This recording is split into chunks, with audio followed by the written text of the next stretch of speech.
গেল সপ্তাহে দক্ষিণী চলচ্চিত্রের পাওয়ার কাপল বিজয় দেবরকোন্ডা এবং রশ্মিকা মান্দানার বিয়ের আসর বসেছিল উদয়পুরের বিলাসবহুল মোমেন্টাস বাই আইটিসি হোটেলে, যা চমকপূর্ণভাবে সম্পন্ন হয়েছিল বিয়ের আয়োজন। তারকা জুটির বিয়ের নজর কেড়েছেন নবদম্পতির পরিহিত স্বর্ণ অলংকার।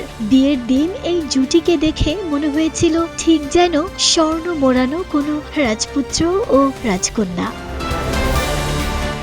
বিয়ের দিন রশ্মিকা মান্দানা সেজেছিলেন প্রখ্যাত ডিজাইনার অনামিকা খান্নার নকশা করা কমলা লাল রঙের শাড়িতে। তবে সবার নজর কেড়েছিল তাঁর অঙ্গে জড়ানো স্বর্ণ, হাতে খোদাই করা নকশি কাজের লক্ষ্মী চোকার, স্তরে স্তরে সাজানো কাশুমালা।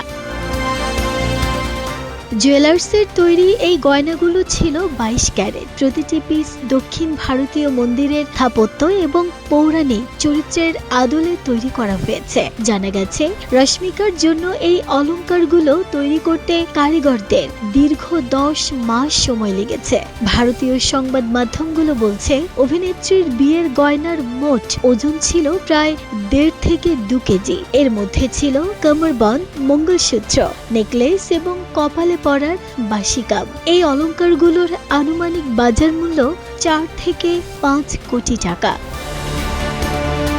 পিছিয়ে ছিলেন না বিজয় দেবরকোন্ডাও। রশ্মিকার সাথে মিল রেখে তিনি পরেছিলেন রাজকীয় টেম্পল জুয়েলারি। বিজয়ের গলায় ছিল সরু চেইন এবং তার ওপর স্তরে স্তরে সাজানো স্বর্ণ।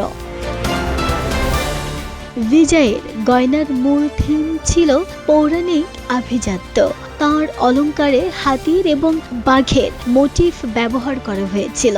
বিজয়ের ব্যবহৃত অলংকারের আনুমানিক বাজার মূল্য 1 থেকে 2 কোটি টাকা। নকশি কাজ, সূক্ষ্ম কারুকার্য এবং কাস্টমাইজেশনের কারণে বিজয় ও রশ্মিকার বিয়ের অলংকারের মোট মূল্য 7 কোটি টাকার কাছাকাছি পৌঁছেছে বলে ধারণা করা হচ্ছে। নাহিদা স্মৃতি, দেশ রূপান্তর।